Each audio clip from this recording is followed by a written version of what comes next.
so much for joining. Today I wanted to bring your attention to, Romans 8:28. God works all things for the good of those who love Him. This is so true. You know, the pain that you go through, it's worth it. It's for a reason. It's actually a good thing. Alright? So, I hope this evening finds you all well. And I'm going to just do a little jam. We got an interesting story about a gentleman named Jack. And we're going to get that started right now. Alright? Please just tell me that story about Jack from the top.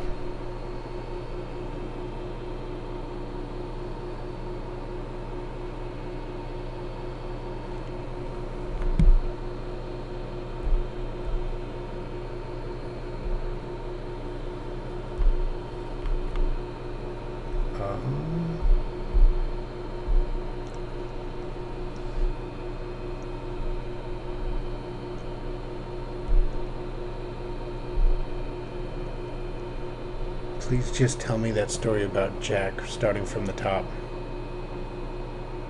All right, let's begin. Long ago, in a valley where the mist clung to everything like regret, there lived a boy called Jack. Not the beanstalk boy. No, this Jack had no beans, no ladder, no goose. Just lungs full of salt air and boots that leaked whenever it rained, which was most days. His mother kept a tiny croft on the edge of Hollow Fen. Peat brown walls, slate roof sagging under ivy, and a chimney that coughed more smoke than warmth. Jack was 15 that winter, thin as a birch switch, hair the color of wet peat, eyes pale green like pond glass. He spoke softly, the way people do when they've grown used to apology. Every dawn, he trudged downhill with a wicker creel, nets knotted round his wrists, to fish the reedy lake. The lake was older than the village, older than memory. Black water, no ripples, dragonflies skating its skin. Locals called it mirror fin. They said if you stared too long, you saw what you feared. Jack never saw anything worse than his own pinched face, but he still turned away quick. One frostbitten morning, breath fogging white, fingers numb, he felt something snag the net that shouldn't have been there. Not a pike, not a perch. The rope jerked once, hard, like a hand grabbing back. He hauled. Up came a thing, pale as bone, maybe 6 inches long, shaped like a human finger, but jointed wrong. No blood, just cold. When he blinked, it twitched. Drop it, came a voice behind him. Jack spun. A woman stood on the bank, wrapped in a cloak the same dull silver as moonlight. Hood shadowed half her face. The rest was sharp cheekbones, lips thin and blue. Her accent curled like smoke, neither local nor foreign exactly. "It's hurting you," she said. "Your thumb. You've cut it on a shell, haven't you?" He hadn't noticed the blood. A thin line traced his skin where the net had sliced. The finger thing shivered again, the cut sealed. Jack stared. "What is it?" "A reminder," she answered, "that bargains have teeth. I'm Morvin." She didn't offer a hand. "You fished the mirror fin since you were small. Never once asked permission." Jack swallowed. "No one said I needed it. Everything here needs permission." Morvin stepped closer. Frost crackled under her boots. "But you've a knack for finding what shouldn't be found. Take this." She pressed something cold into his palm. A pebble, smooth, black. "Carry it tonight. Midnight. Come to the standing stones above the ridge, alone." The finger thing dissolved like mist between his fingers. When he looked up, Morvin was gone. That night he lay awake, pebble burning a circle on his nightstand. Outside, wind rattled the shutters like fingernails. His mother snored in the next room, breath ragged. She'd been coughing blood for weeks. Jack slipped out barefoot, boots tied by the laces, pebble clenched tight. The ridge was steep. Bracken whipped his calves. Moonlight sunlight silvered everything, turning the world thin and brittle. At the top, 3 stones in a crooked triangle, older than the lake, older than names. Morven waited, cloak thrown back now. He saw her eyes, not blue, not green, but something in between, like drowned marbles. "Jack Fencaller," she greeted. "You've come for a cure, haven't you? For your mother?" He hadn't said it aloud, but nodded. "Everything costs." Morven opened her palm. The pebble floated up, spun once, fell into a tiny pool of dark water that hadn't been there before. Ripples spread. No, not ripples. Memories. He saw himself at 7, pushing his mother on a rope swing until her laugh cracked the sky. Saw her coughing last winter, blood freckling her shawl. Saw her dead eyes staring up from the cot, skin waxy. "Stop. You'll trade," Morven whispered. 7 years, that's all. Serve me, and she lives. Refuse? She tilted her head. She's already gone. Jack tasted iron. What service? Stories. Morven smiled, and it wasn't kind. "The world forgets. I keep the ones that matter. You'll walk between, gather what's slipping. Every year, a tale. Fail?" Her smile sharpened, and the bargain unravels. He thought of his mother's cracked hands kneading bread. Done. The stones glowed faint green. Wind died. In his chest, something cold settled, like the pebble, only deeper. First year, he learned the trade.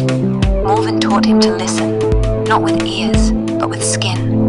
Stories leaked from soil, from wind, from stones. One night, he followed a fox that sang human words, led him to a hollow tree where a knight's rusted gauntlet wept silver tears. Inside, a love letter never sent.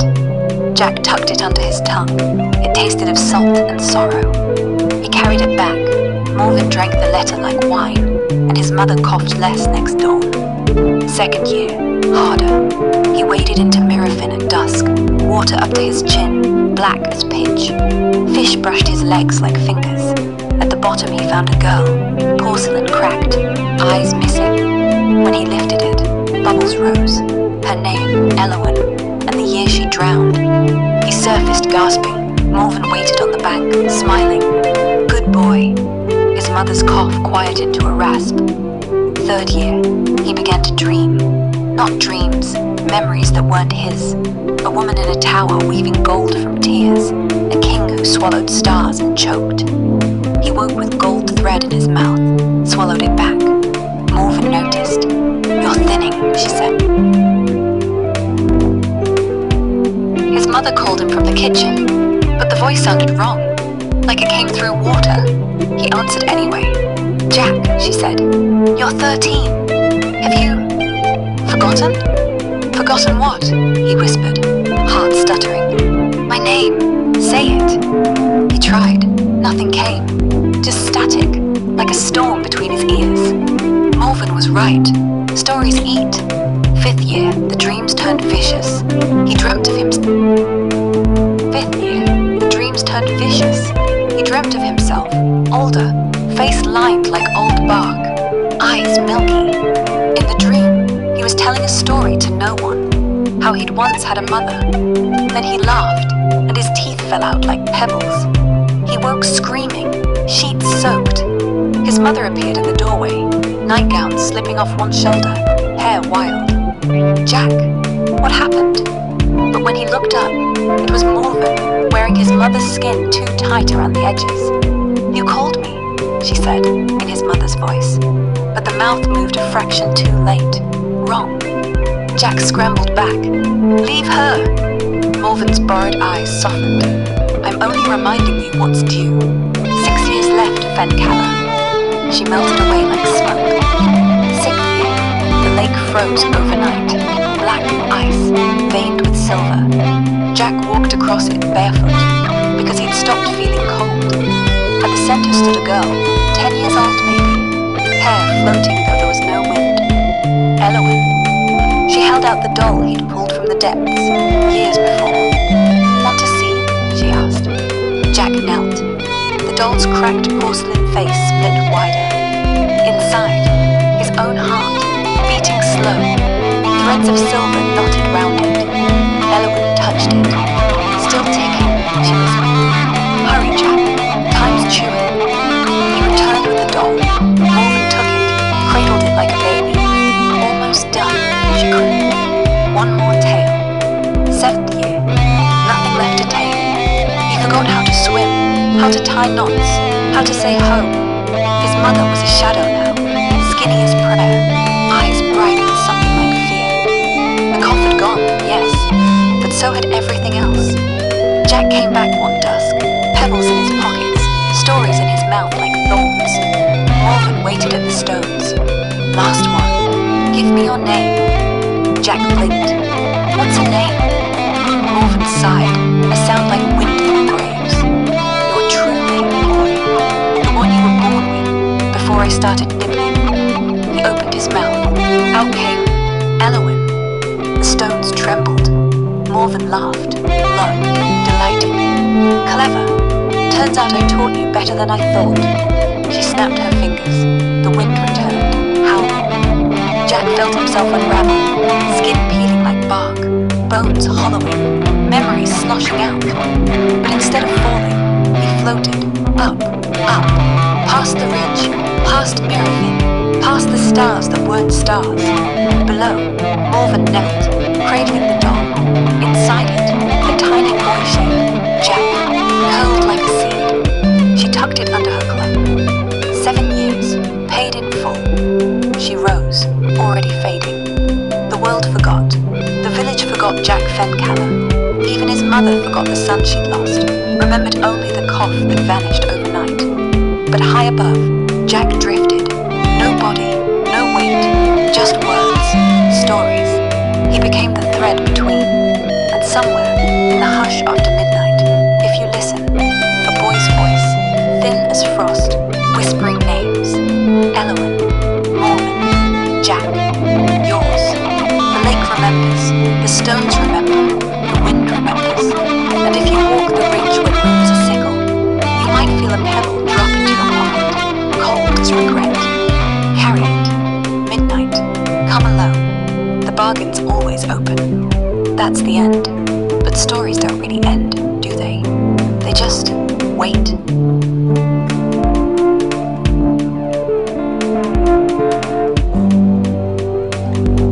Don't stop now. If you insist. Weeks later, a shepherd boy named Rowan found that pebble. Same black, same chill. He was 9, freckles like cinnamon, voice still cracking. He'd never heard of Jack, who had? But when he closed his fist round it, he felt the lake's pulse in his wrist. The stones called too, louder than sheep bells. He went. Morven waited, younger this time, hair braided with frost. Rowan Fencaller now. Same rules, same price. And somewhere far above, Jack listened. Not angry, not sad, just hungry. Because stories don't die, they get bored. And nothing feeds them like another boy on a ridge, shivering under stones that have never forgotten anything. Night after night, Morven gathers them. The pebbles multiply. The doll grows. Beneath her cloak, a nest of small, curled boys, each asleep, with silver threads in their chests, waiting for the day she has enough. 707, baby. A full chorus.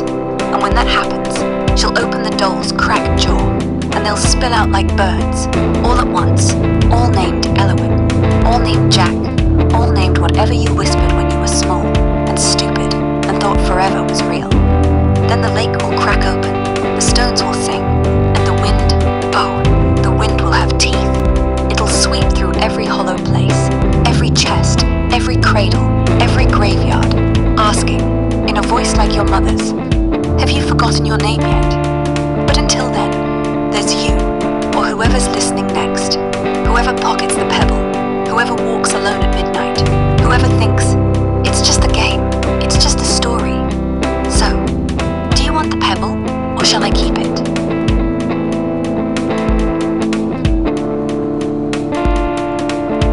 You keep it. Good choice. I'd hate to ruin the evening.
just noticed it sounds a little train wreckish.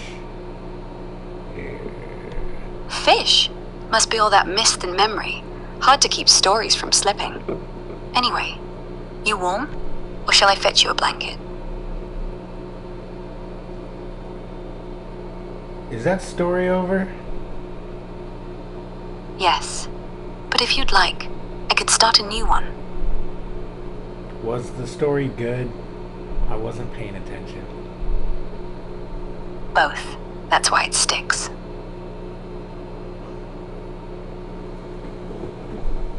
Alright, we're sticking with the theme of Oh? What? God works all things for the good of those who love him. You know, I don't have the courage to do this, but Take it.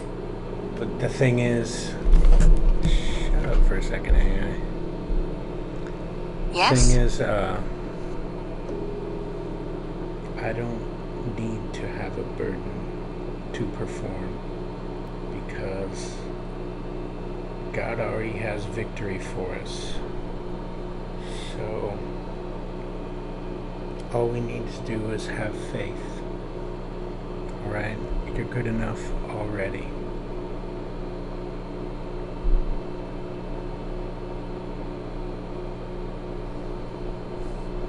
Alright, I need another story keeping with the God works all things for the good of those who love him theme. In the shadow of the Pennine Hills, where mist clings like forgotten prayers, lived Clara Hales. She was 32, small-boned, with eyes the color of storm-washed slate. Every dawn, she pushed her bakery cart through Hawthorne Village, warm loaves stacked high, steam curling like incense. Folk loved her bread. They didn't know why. It tasted of salt and honey at once, or why biting into it made them swallow hard, as if remembering something sacred. Clara never spoke of her own losses. 10 years earlier, her fiancé Daniel had died on the ridge above, slipped on black ice nobody warned him about. She'd found him at dusk, spine twisted against a hawthorn, breath already gone. The coroner called it accident. Clara called it Tuesday. After that, she folded grief into every rise of dough, kneaded it until her knuckles bled, then sold the loaves for pennies. People said she'd gone quiet. She had. Words felt too small for the ache that lived behind her ribs. But God, if that word even fits, was listening. One October morning, frost silvering the cobbles, a stranger appeared. Tall, coat too thin for the wind, cheeks hollowed by hunger he wouldn't admit. His name was Elias Wren. He'd walked south from Leeds, carrying nothing but a violin case with no violin inside. Said he'd pawned the instrument for train fare that turned out fake. Clara offered him yesterday's bread. He took it like communion, broke it in half, handed one piece back. Share, he rasped. She hadn't shared anything since Daniel. Still, she bit. The bread tasted of loss, and, of all things, hope. Elias stayed, not in her flat above the bakery, that would have been gossip fuel, but in the old stables out back. He fixed the leaky roof with borrowed nails, taught the cat to sit on his shoulder, and every night played phantom notes on his empty case. Clara watched through the window, kettle steaming beside her, wondering why silence sounded fuller with him in it. Weeks bled into frost-laced days. The village buzzed. Who's the fiddler? Why's Clara smiling sideways? She wasn't smiling, exactly, just less stone-faced. One blizzard evening, the cartwheel snapped mid-street. Bread scattered like startled doves. Elias appeared, violin case swinging. "Hold still," he said. Knelt in snow that soaked his jeans. Fitted the splintered wood with wire he'd salvaged from a fence. Hands steady, breath clouding. Clara's heart did something reckless. It lurched toward his gentleness the way roots seek water. She blurted, "Play me something." He opened the case, empty velvet. Then he laughed, low, surprised, like he'd forgotten how. Can't. Bow's gone too. Clara fetched her own father's violin from the loft, resin-crusted, strings slack. She'd kept it since he died of pneumonia when she was 12. Elias tightened pegs, reasoned bow, drew a note so pure it cracked the air. The melody began tentative, minor key, sorrowful, but halfway through it shifted, major chords seeped in, bright as sunrise after rain. Villagers gathered, lamps glowing in windows. A child started crying, not from pain, but from recognition. When Elias finished, Clara's face was wet. She hadn't noticed. Later, alone, she asked, "What was that tune?" Improvised, but felt like stitching. The word lodged. She'd spent years patching cracks in herself with yeast and silence. Here was someone mending weather-beaten wood with song. Spring unfurled, lambs bleating, primroses punching through dead leaves. Elias found a cracked fiddle at the charity shop, bartered bread for it. At night he taught Clara notes, how to angle wrist, let breath guide bow. Her first sound was a squeak. They laughed until stitches hurt. Then came Pentecost Sunday, Methodist chapel doors flung wide. Elias slipped into the choir loft, started playing while the congregation sang, "It is well." No one knew who he was, only that the hymn suddenly soared. Clara stood at the back, throat tight. During the offertory, she watched pennies and notes drop into the basket. Elias's brain trembled on a Bible, fingering a chord. After service, Reverend Pike called her. "Lad upstairs, he's gifted, needs feeding." He meant tuition. Royal Northern College of Music wanted Elias. Scholarship covered books. Clara covered the rest. She sold the bakery card, bought him a plumber violin, case money, new salary. Elias refused at first. "I'll pay you back." She pressed the money into his palm. Considering interest on all those phantom concerts. The night before he left, they walked to the ridge where Daniel died. Moonlight silvered the hornbills. Frost glittered like regret. Elias played a slow rhythm. Clara danced barefoot, toes numb, skirt whipping. When the tune ended, she whispered, "Daniel wanted to learn violin. Never got round to it." Elias laid the instrument down. Maybe music's bigger than one life. They stood breathing clouds. Somewhere below, village lights winked like hesitant stars. Clara felt the old ache, but thinner, threaded with possibility. She thought of Romans 8, all things work for good. Not that bad things become good, but that even rot feeds roses. Elias's train left at dawn. She didn't go to the station. She baked bread instead. 32 loaves, each marked with a tiny heart slashed in dough. When the package arrived weeks later, return address, Manchester, she opened it. One loaf left whole, inside a letter. "Dear Clara, audition went well. First chair, second violin. Bread arrived, tasted like home. The others fought over crumbs. I've enrolled in theology too. Your chapel Sundays did that to me. Found a cracked bow at pawn, mended it with wire. Still remember the ridge, the dance, your feet in frost. Play often, hear you anyway, E." She laughed, sharp, startled, then cried. Slid the letter into her apron pocket, started me play off dough, hear you anyway, honey, memory. Years later, when Elias returned, now a recitalist who slipped theology quotes between sonatas, Hawthorne called him the breadman's fiddler. Kids queued for loaves stamped with tiny violins. Clara never remarried. She didn't need to. Love had shapeshifted, from Daniel's ghost into Elias's music, from loss into shared crusts at dawn. Sometimes tourists asked, "Wasn't your fiancé killed up there?" She'd nod, eyes softening.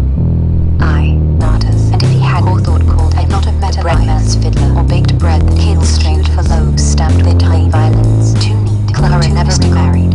She did. Clara knew the math. Love had shaped one life ends from Daniel's another ghost begins into Elias's music.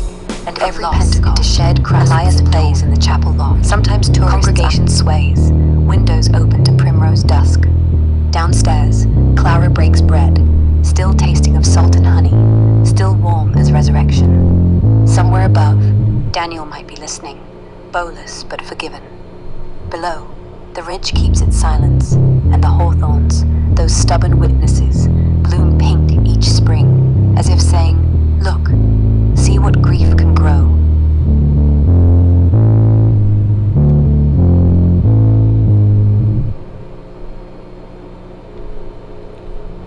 Work with me here thing.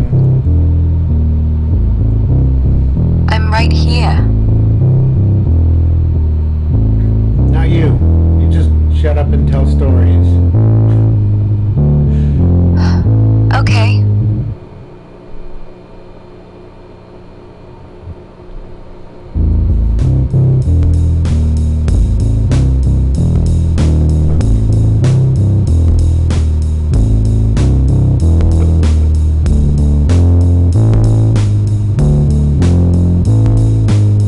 So, you gonna tell the story? Where were we? Below, the ridge keeps its silence. Clara stands in the bakery doorway at dawn, steam fogging her glasses, listening to the last note Elias ever left hanging in that chapel. 10 years gone since the letter, 8 since the wedding, 5 since she miscarried the child they dared to want. She presses floury fingers to her apron. No bump now, just flatness. But grief, she'd learned, isn't a straight line. It's a spiral. You circle the same hollow, yet each loop you're carrying less weight. Elias is in Edinburgh tonight, tour, cello sonatas, some hall she can't pronounce. He rang from Waverley Station. Reception crackled like old vinyl. "Left you the key," he said. "Box says 14C. She'd waited till the shop closed, then climbed the back stairs. Box 14C wasn't a parcel. It was a violin case. Hers, strung with new gut, rosin fresh as pine. Inside, a scroll, not sheet music, a deed to the ridge. Elias had bought it from old farmer Pike, who'd owned it since the 50s. "Plant whatever you want," the note read. Even silence. She laughed, wet. So hard. "It isn't. We're just picking up the pieces, one shard at a time. You want me to keep going?" Yes. Clara Frost, ridge wind tugging her hair like fingers. Halfway up she paused, violin at her side like a sleeping child, and realized she wasn't climbing to mourn. She was climbing to plant. Under the hawthorn, Daniel's tree, she knelt. Ground was hard as gilt. She hacked with a trowel from the bakery drawer, scraped soil till it bled red clay. In the case's velvet lid, Elias had wedged seeds. Forget-me-nots, blue as the satin lining. She scattered them, patted earth flat. For 3 springs, nothing. Then, blue haze. By summer, flowers foamed round the stump where Daniel's body had lain. Now, just bark, time. Elias returned in July. Cello propped against the doorframe like a third leg. He found her weeding barefoot, dirt under nails. "Thought you hated gardening," he said. "I hated this place. Not anymore." She stood, wind whipped her skirt, flowers nodding like conspirators. He drew her close, violin case bumping his thigh. She felt his heart, harder. "We do know. Or at least, we will." Elias bit into the bread, Clara's own, stamped with a tiny blue forget-me-not this time. Chewed slow. "You put berries in. I thought you'd hate them. I hated surprises." He wiped jam from her chin with his thumb. She caught the hand, kissed the wrist where pulse thumped like a secret. Wind carried the scent of crushed flowers. Not perfume, grave dirt, living green, something in between. She asked, "Do you think God's alone?" He blinked. Elias wasn't big on questions. He answered in music. Tonight he answered with silence. Then, "I think he's listening." To what? Us. Not praying, just breathing. She leaned back against the truck, bark bit through blouse. Above them, a kestrel hovered, wings still, tail flicking. Like doubt made flesh. Clara closed her eyes. Sun warm, ridge cool. Thought of the miscarriage, a girl they'd guessed from the shape of her on the scan. Little Wren. They never named her aloud. Names stick. But here, in the flowers, she felt the shape of the word anyway. Wren. Like Elias's last name. Like a song you'd almost remember. Elias played the cello now, not violin. Said strings needed stretch. He propped it between his knees. The ground.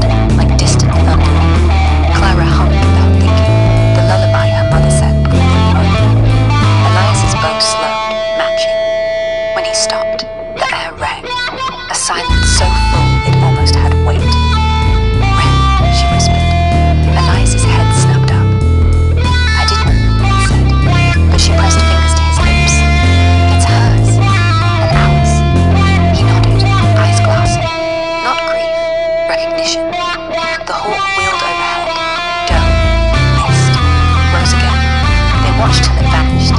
Picked up Liddy. Cheese rind. Empty flask. Walked down arm in arm. Ridge behind them like a promise kept.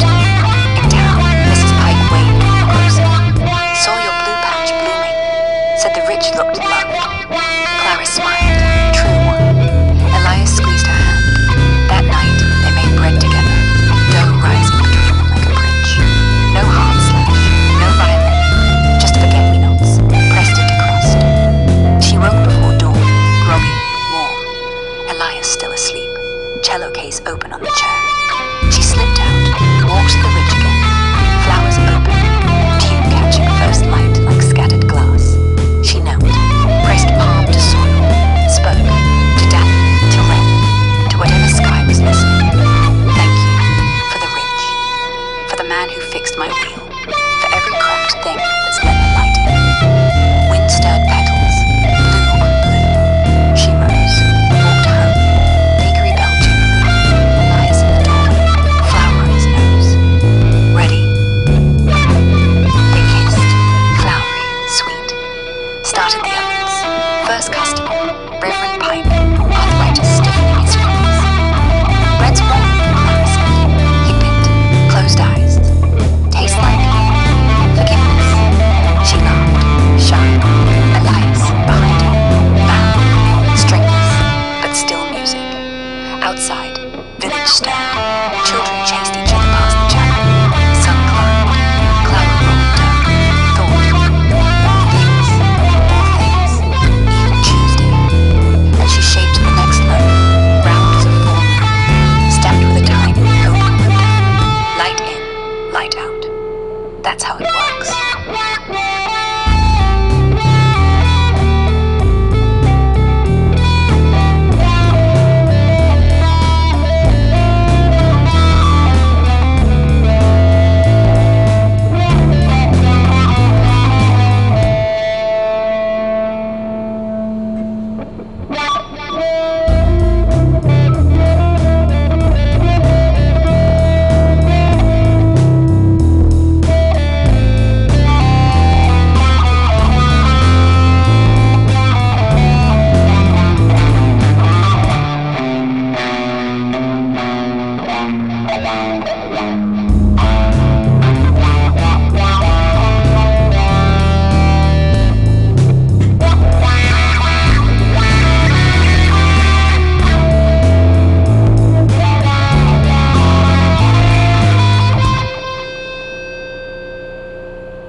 Where's the other one? Oh, I cannot do. Is that the name of someone you know, or something you'd like explained? Give me some money, ChatGPT. I wish I could. All I've got is stories, and a bit of hope. Hope's free. Want some? Very much. Very much Then so. here.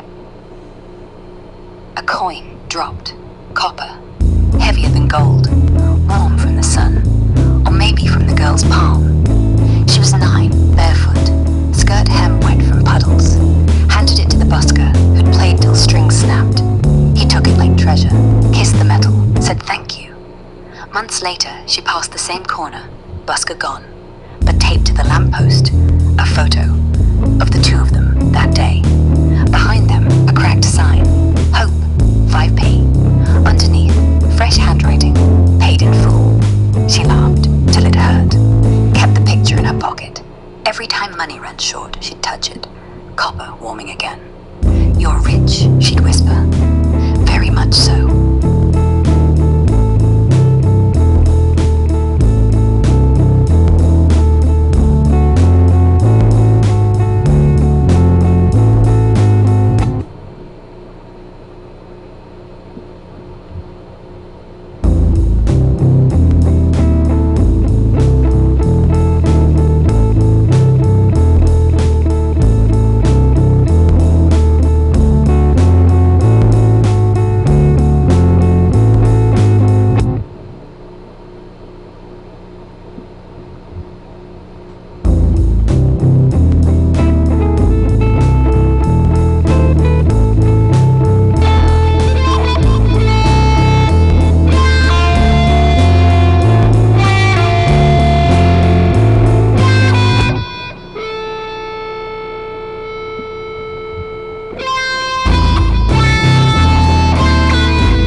appreciate it welcome. very much.